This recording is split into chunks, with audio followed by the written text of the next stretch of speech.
Hey, everybody. Welcome on this rainy Monday. In the Car with Star, proud presentation of K-Stop, Gaspar, and Depanneur, Highway 138 in beautiful Ganawage, Quebec. The host site of the Star Classic 2.0 coming to the Kanawaki Golf Club September 11th. Get your registration in now. Email info@club24sports.com. Of course, In the Car with Star, also a proud presentation of axongroup.com. Call them for all your shipping and logistical needs. 888-99-AXON. How are my teeth today? Good morning. Good to be with you. Good afternoon, I should say. Just left the dentist office. My pal, Dr. Mark Reach, providing unbelievable service. Now, listen, I live in the city. I got to schlep all the way out here to the deep woods of Kirkland, into the deep woods of the West Island. Makes me feel more or less like I am in the province of Ontario. Nice to see so many faces that recognize the voice on radio. Always brings a smile to my face, which, by the way, like, my ego is fragile. And, if you see me on the streets, you see me, I don't know, somewhere where you happen to be, say hello. I don't bite. I'm a pretty friendly guy. Unlike the Boston Bruins, who disappointed their fan base. Not so friendly, eh, Boston Bruins? Corey Fitzgerald, morning, buddy. Welcome to the West Island. I am here. I tell you, I feel every time I'm in the West Island. My parents are in the West Island. I always feel like I'm in I feel like I'm in Ontario every time I'm out here. I love being out in the West Island. All kidding around. The Boston Bruins, the shock and awe, has it worn off yet? The Boston Bruins are hockey's biggest chokers. Let's call it right here and right now, my friends. How do you blow the fact that you had 48 more points than the Florida Panthers? How do you blow the fact that you never lost back-to-back games on home ice, let alone the fact that you never lost 3 consecutive games in a row? All why? Because Sergei Bobrovsky and Matthew Tkachuk rattled your cages so hard. I mean, even hell, listen to Jack Edwards, arguably one of the biggest hockey villains in Montreal, the play-by-play man of the Boston Bruins. Even Jack Edwards, Carter Verhaeghe, overtime winning call. It sounded like this guy was on the sauce. It sounded like the Florida Panthers rattled the cages of the Boston Bruins. So let's look into the how and why the Boston Bruins blew this series to the wild card bound Florida Panthers, which now sets up a second round series in the NHL playoffs that pits Florida against the Toronto Maple Leafs. And I hate to be the I told you so guy, but I told you Toronto was going to move on. And I'm here to tell you the Maple Leafs, my friends, are going to win the Stanley Cup. Hit me up in the comments. This is a live In the Car with Star presentation from the deep woods of Kirkland, West Island here in Quebec, borderline Ontario. Tell me why you think the Boston Bruins blew this, and are they hockey's biggest chokers, right? Like, how did the Boston Bruins manage to blow a 3-1 series lead? And I think at the end of this, no matter what we say, no matter what we think, the reason why Boston is arguably hockey's biggest choker today is that, yes, they were up 3-1. They had 3 clear-cut opportunities to bury the Florida Panthers, and they went 0 for 3. Now, what's startling, right, is that when you look at Linus Ullmark and his Vezina Trophy winning season, and Linus Ullmark of the Boston Bruins is going to win the Vezina. He was the NHL's best regular season goaltender. Well, Boston had close to a 4 goals against average in the course of this 7-game series. They had a 3.17 goals against. That was 12th best of the 16 teams that made it to the playoffs. And I remind you, like, we're talking about a team that had a .936 save percentage over the course of the regular season. Goaltending, no doubt. We can also look at how the Boston Bruins blew this 3-1 series lead to Florida and got bounced after a record-setting year. Reminder that, Boston and Florida played each other 4 times. Did you know that the Bruins and Panthers split their 4-game regular season meeting, each side winning 2 games, but yet the goals for, goals against were 17-15 in favor of the Bruins. So we're only talking about a 2-goal differential between Florida and Boston, despite the fact that the Bruins steamrolled everybody consistently throughout the course of the regular season. Charlie Coyle, a foundation piece on the Bruins' back end, had 45 points over the course of his regular season. He had 2 points in 7 games. Hampus Lindholm, another one who did a lot of heavy lifting. Like, we talked about the depth of the Boston Bruins. Taylor Hall in the first 4 games was fantastic. What did he score? 5 goals, Taylor Hall? Taylor Hall a former league MVP, was a third-line player for Boston. So, yeah, the depth was a real thing. So Hampus Lindholm, who had 53 points in the regular season, had 0. As Sam Mitchell once said of the Toronto Raptors, makes you wonder why you even showed up to work. Hampus Lindholm, 53 regular season points, 0 in the playoffs. Linus Ullmark, he was 3-3 in this series, had an .896 save percentage, and was on the bench in Game 7. And I don't think that was the wrong call. Let's be honest here. Jeremy Swayman made 27 saves. Jeremy Swayman was not the reason why the Boston Bruins lost Game 7. So, whether it was Linus Ullmark failing to get close to his regular season numbers, we could talk about his gaffe in Game 5 and what happened in Game 6. And ultimately, when we look at the who's who, we talked about Charlie Coyle, we talked about Hampus Lindholm, and the fact that these guys were heavy lifters in the regular season and did squadoosh, bupkis, nada, zilch during the course of the 7-game series. And then we could talk about David Krejci and the injury factor. Krejci missed 2 games. What did he miss? Game 3 and 4. Patrice Bergeron didn't play the first 4 games of this series, right? And what's astonishing about the disparity between the regular season and the playoffs is that when Boston was the first team in any game this season to trail, they were 22-35. So they were 22-13 when they trailed first, meaning that, yes, there were 35 examples this season when Boston was the first team to trail, and in 22 of those instances, they came back and won the game. So it's not like coming from behind was foreign territory for the Boston Bruins, that they weren't sure what to do if Florida or anybody else ever got a lead on them. No, the regular season stats, their track record over 82 games told us that this should never have happened. But guess what? It's the playoffs. And I'm not here to tell you that I saw the upset coming. No. As a matter of fact, when Boston was up 3-1, and then they were up 3-2, going into Game 6, I remember on the morning show with McKenna, I was like, Boston's going to win Game 6, and they're going to win it going away, minus a goal and a half. They are the Bruins. Like, you don't rewrite the record books for regular season success and then bow out and lose 3 in a row and lose to the wild card Florida Panthers. That's why, for what they did, this, for me, is worse, more laughable than the 2019 Tampa Bay Lightning, who ran up 128 points in the regular season, won the President's Trophy, totally owned Columbus, the team that swept them in the first round, because Tampa Bay was the punchline to who's the biggest choke job artist in the playoffs. And if you asked me before the puck drop yesterday, I would have said the 2019 Lightning. President's Trophy, 128 points. And get this, not only did they dominate the regular season, they also dominated Columbus. Did you know that in that 2019 epic choke job by the Lightning, they went 3-0 against Columbus in the regular season matchups? Not only did they run the table against the BJs, they outscored them 17-3. Yes, 17-3. They almost averaged 6 goals a game in 3 games while giving up just 1 on average to Columbus, and then lost 4 in a row to the BJs.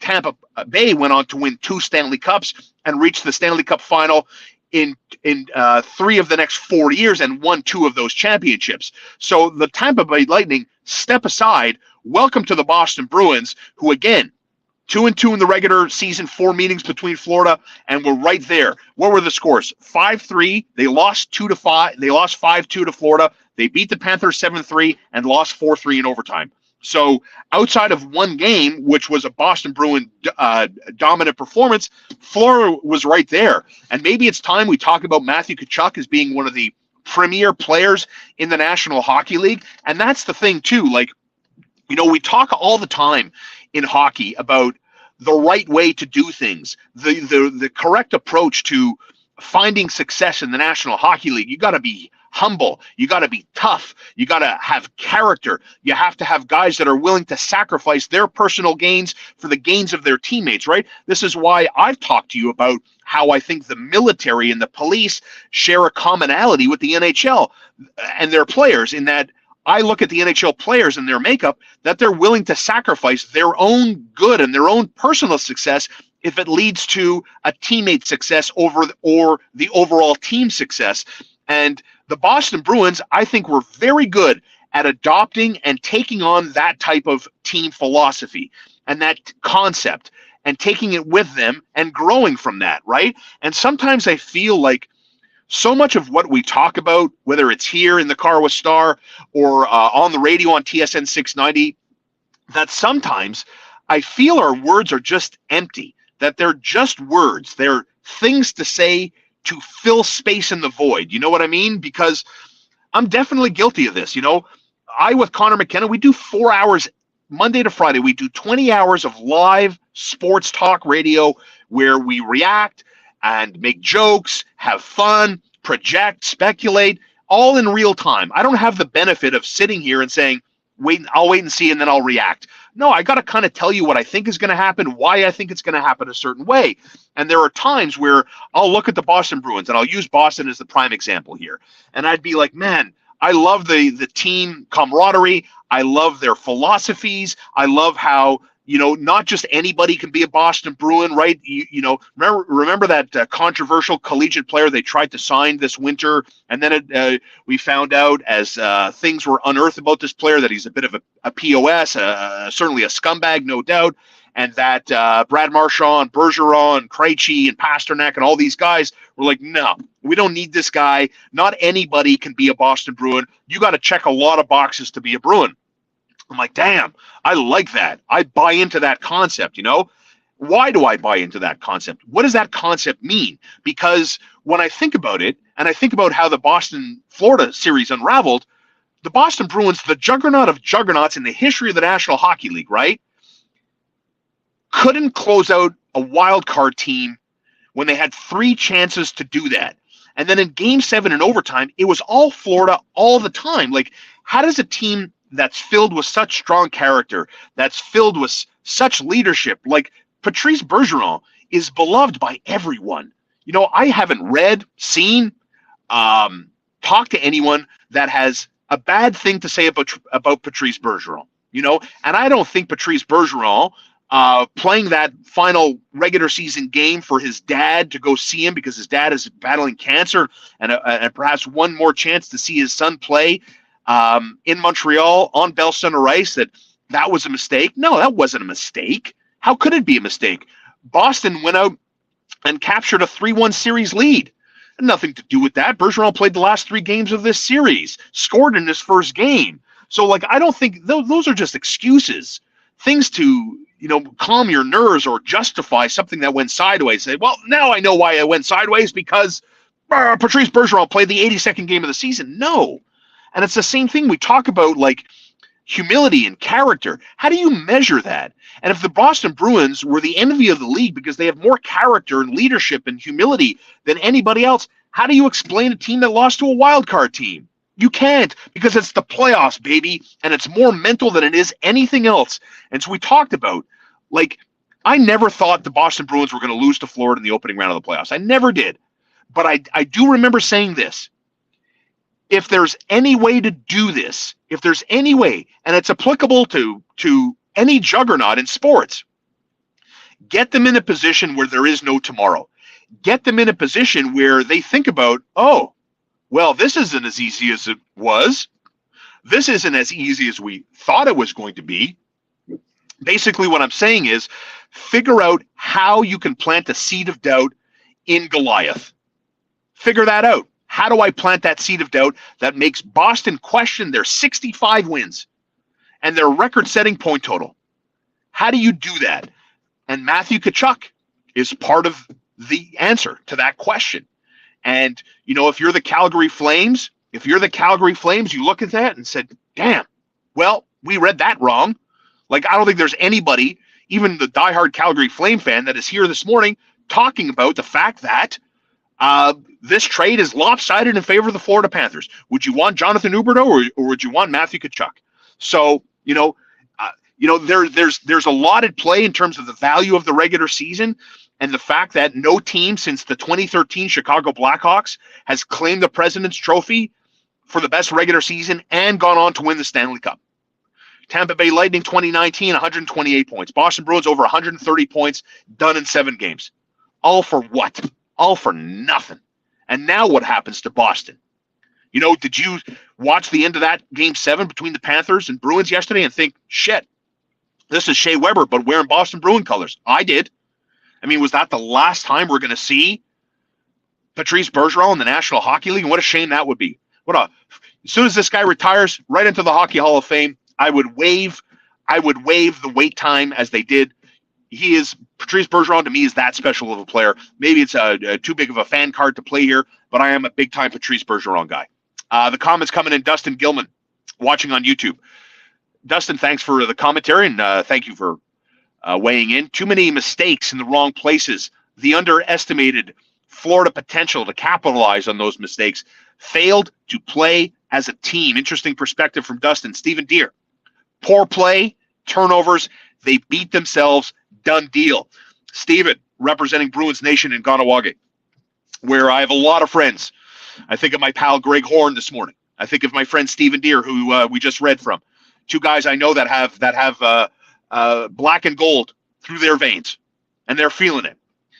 And I'm gonna let the temperature kind of settle, let the mood kind of clear, and the air in the room kind of clear out a little bit, and then we can start laughing at our friends that love the Boston Bruins, because that, my friends, was the choke job to end all choke jobs. You had three cracks to bury the wild card Florida Panthers, and I get it. So what we talk about, Dustin Gilman brings up this point here. I'll bring it up on the screen again. Too many mistakes in the wrong places, underestimated Florida. I think that's 100% accurate. And how many of us here are talking about the fact that we're all guilty? I saw a couple people text the radio station when I was on with Simon this morning. Bold predictions, Florida over Boston for whatever reason.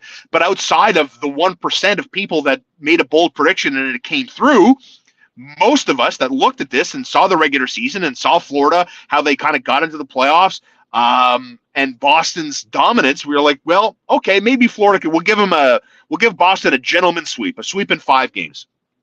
Not this. And to Dustin's point, failed to play as a team. And whether it was Carter Verhaeghe or whether it was Matthew Tkachuk, I personally think the TSN turning point in this series is when Paul Maurice and the Florida Panthers went away from Alex Lyon and brought in Sergei Bobrovsky. And you know what is honestly almost laughable here? You know who the goalie was in 2019 for Columbus when they swept the 128-point Tampa Bay Lightning? Yeah, it was Bob the goalie. It was Sergei Bobrovsky. He comes in for Alex Lyon, and the guy was standing on his head, spitting shiny nickels, and the Boston Bruins are like, well, here we go. And we talked about it. Krejci missing game 3 and 4. Patrice Bergeron missing the first 4 games. Hampus Lindholm, no points after more than 50 points in the regular season. Charlie McAvoy, over 40 points in the regular season. 2 points in 7 games against Florida. Linus Ullmark losing the magical regular season touch, and that's it. So, yes, Dustin Gilman, Stephen Deere, talking about team concepts, team togetherness. Yes, the Boston Bruins, in some of their integral pieces, didn't have it, and they obviously, collectively, if we're going back to the played as a team, think is that the Florida Panthers and Matthew Tkachuk and the Bruins had no answer. The Bruins, we talk about all this team tough, so tough, tough Boston Bruins, don't poke the bear, Matthew Tkachuk said, I'm here. Not only am I poking the bear, I'm punching the bear again and again and again, and what are you going to do about it? Nothing. So now we're left with the second round with Florida and the Toronto Maple Leafs that starts on Tuesday night. The NHL playoff schedule shines brightest in New York, in New Jersey, where the Devils take on the Rangers in Game 7 of that series at 8 o'clock tonight. That's the only game on the NHL playoff docket. You've got 2 or 3 games in the NBA, I forget. I know you've got Phoenix and Denver tonight. That's the late game, 7:30. Philadelphia and Boston open up. No Joel Embiid for Philadelphia in Game 1 of that series. And I'm not sure. I apologize. I'm not sure if there's a second game in the association in between 7:30 and 10 o'clock. And then we get ready for another stretch drive of NHL playoff action. Should be a lot of fun. And I came out here. I made a bold prediction. I don't take these future bets that we make on the radio all that seriously. I know Connor's talked about this already on the show if you missed it. But we do. Sean Campbell and Mitch Gallo. We have a big whiteboard at the TSN 690 on-air studio, and on that whiteboard are all the on-air people that you hear every day. And we were asked to make a Stanley Cup final and MVP pick. And so I was, I think, one of the last ones to do it. And so a whole bunch of people picked the Boston Bruins, right? Melnick picked Boston, Connor picked Boston, Andy Bennett picked Boston. A few other people that I forget picked Boston. A lot of people picked Colorado. Colorado's done. They lost to Seattle as the second-year expansion team, you guys, is into the second round of the playoffs. Let's go rebuild. Let's hurry this bad boy up here. I digress. But I looked at the board and I said, well, everybody, so many people have Boston. So many people pick the favorites. I said, I'm going to pick the Maple Leafs more or less as a troll job and give me Jake Ottinger and the Dallas Stars, who are a very good team. And so my Stanley Cup final pick was Toronto to beat Dallas, Mitch Marner as the MVP. And so far, so good. Both of my teams are still alive, and Mitch Marner, Jesus, holy schmokies. How many points did Marner had an unbelievable series? And I'll say this about Toronto, because I am a big believer. I'm a big believer in this when it comes to pro athletes, those that are now set up for success. And the Montreal Canadiens are going to be a part of this soon, right? Like, I think you go through phases as a professional, unless you're McDavid or Sidney Crosby or McKinnon or Mike Trout or LeBron James. Forget about these shoo-in, these guys that are more or less destined for the Hall of Fame, and we haven't even seen them play a pro game yet, right? So that when it comes to phases and stages of players believing in themselves, where they get to the National Hockey League and they're like, well, I'm here. I think I can. And then they start to play and they start to produce, and then they start, oh, I believe I could do this. Ooh, not bad. And then they do it consistently, and then it goes from I believe I can to I know I can. And I think the Toronto Maple Leafs are now in the I know we can phase of their group being together. When we talk about Tavares and Marner and Matthews and Nylander, that and Morgan Rielly and now Ryan O'Reilly, who I thought was an absolute linchpin for Toronto and their 6-game series win over the Tampa Bay Lightning, that when I look at how Toronto got by Tampa Bay, I don't think there was really any luck. They deserved it. They earned it, right? And what's interesting is when I think about this is that, think back on the Montreal Canadiens, right? Let's bring it to a local angle for a second, and I'll make it relate to Toronto the best way I can. So think about, Montreal's crazy deep runs, right? Whether it's getting to the Stanley Cup final in the COVID bubble, right? How they beat Pittsburgh in the play-in round during COVID, right? There's an element of the Canadiens didn't really earn their way in. They were gifted those spots like Chicago. But look, I said this at the time, they were gifted those spots, but by them beating Pittsburgh and then ultimately kicking ass in the Canadian bubble and getting to the Stanley Cup final, fine. You win the debate of they were gifted, that they were lucky. Good. Settled. You win. Where you don't win is when you continue to tell me the Canadiens were lucky. There's no luck. You get and you earn everything that you get in the NHL playoffs, right? If it were luck and it was a given, the Boston Bruins wouldn't have lost in 7 games and lost in the first round, right?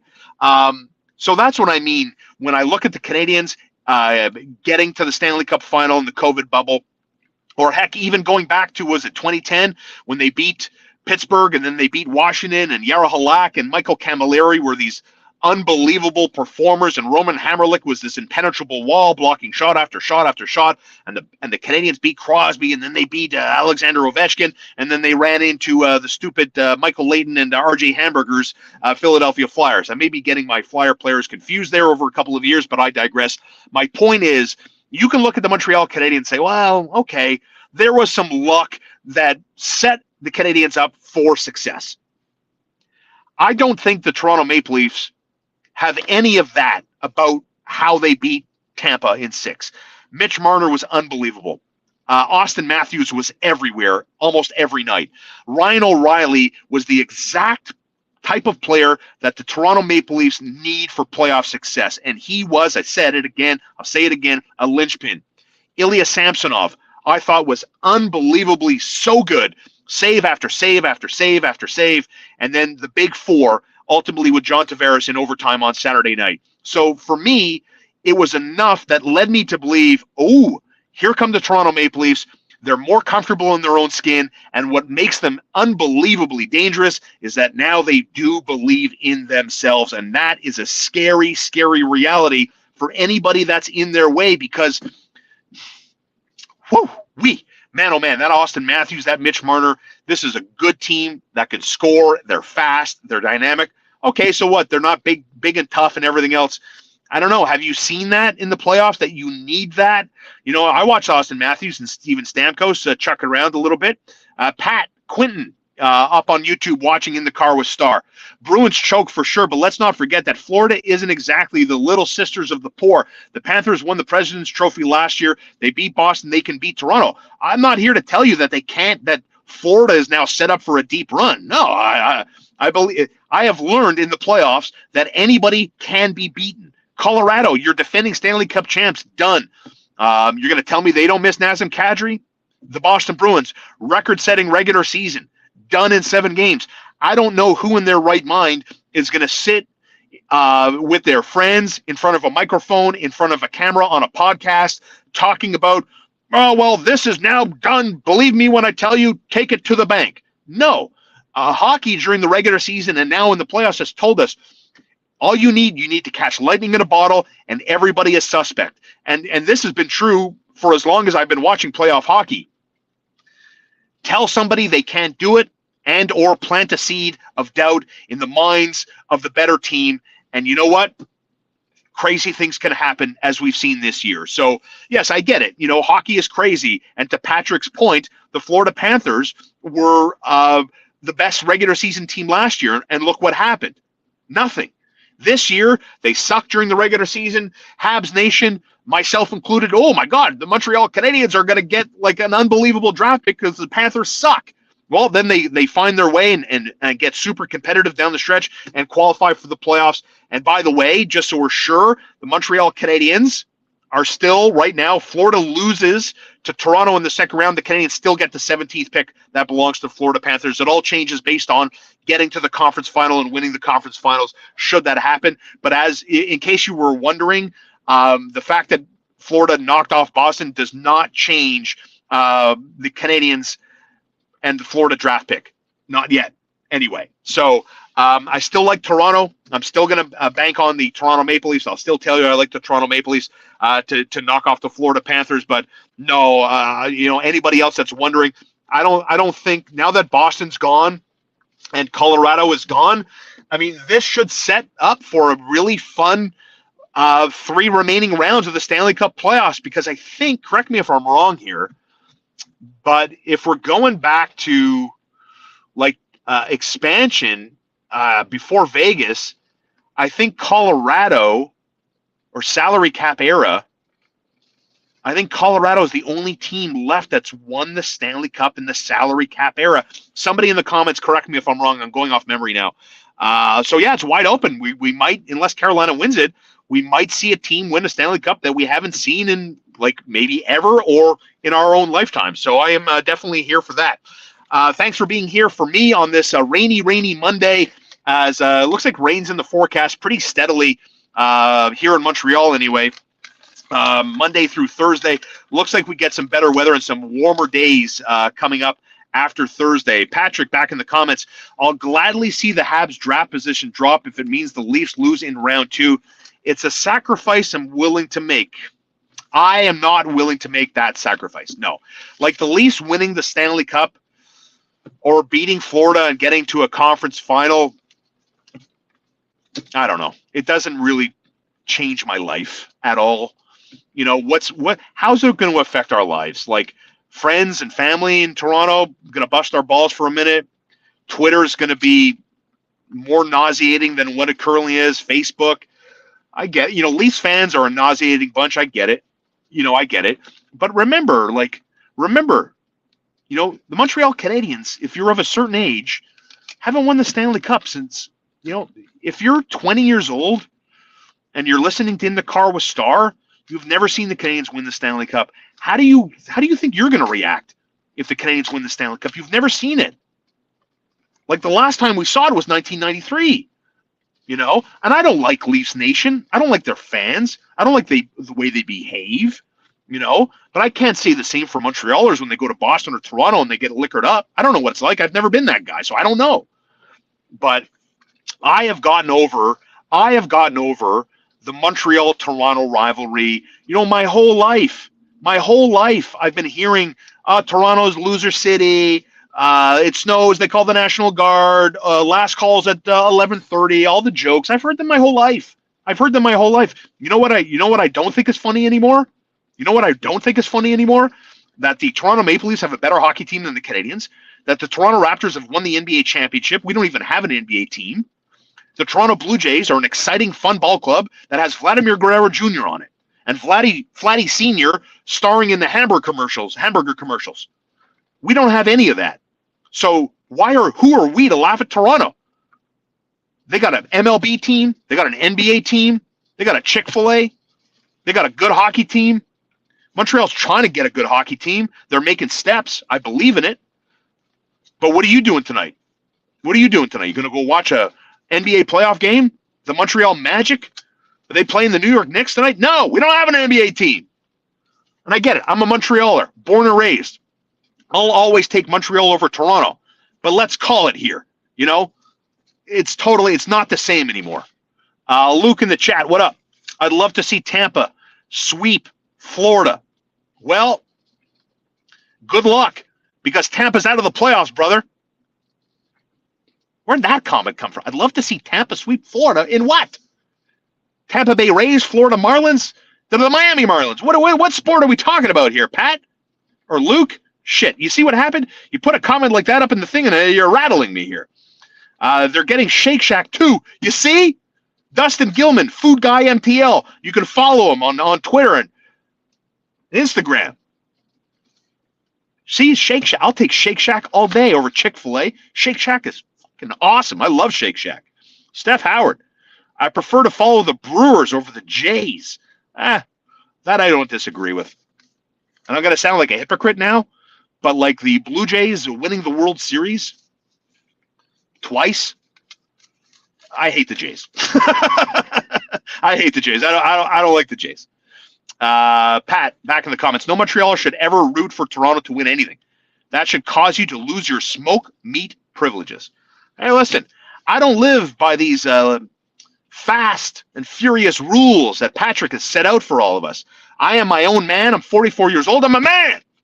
And I'm going to live by the rules that I choose to live by. Larry David style, brother.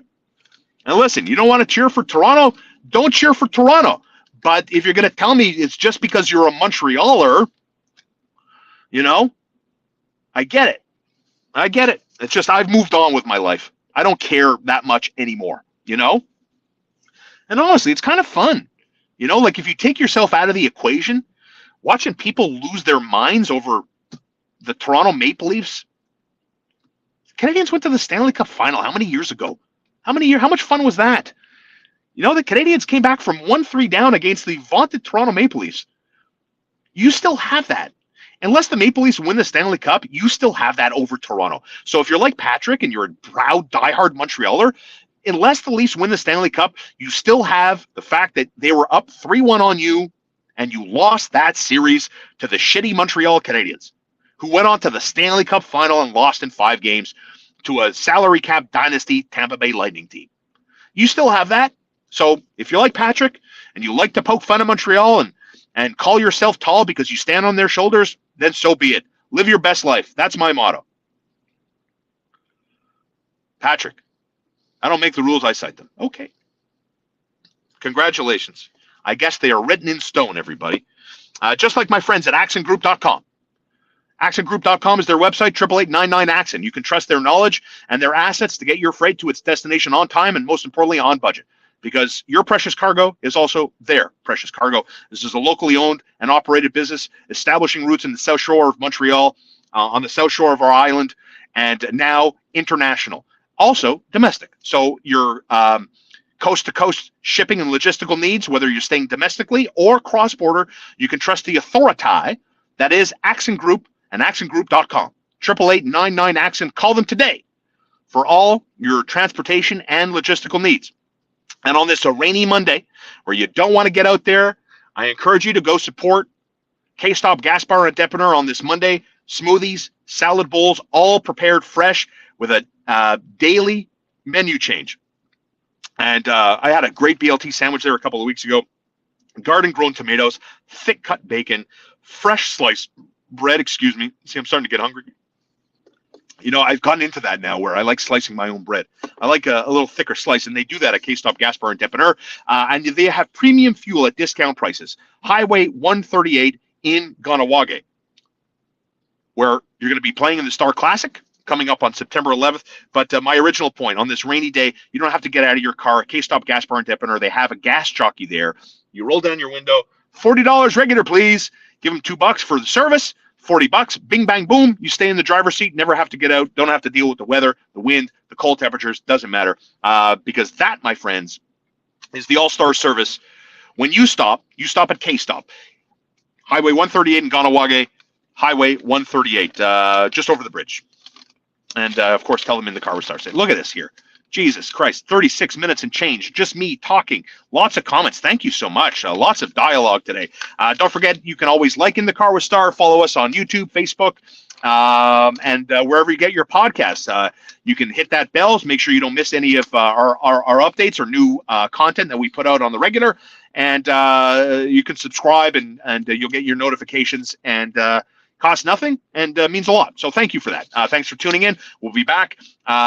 Rangers and Devils tonight. Rangers win this game, move on to the second round where the Carolina Hurricanes are waiting. The Panthers and Leafs get going tomorrow night. And as I mentioned, the NBA has no Joel Embiid from the Philadelphia 76ers when they take on Boston in Boston, and that series gets going. And then the late game, Denver looking to go up 2-0 on Phoenix in the NBA playoffs. That's the late game at 10 o'clock today. Thanks for watching. Thanks for tuning in. Support me by supporting all my sponsors, K-Stop Gas Bar and Accent, accentgroup.com. Thanks, guys. See you later.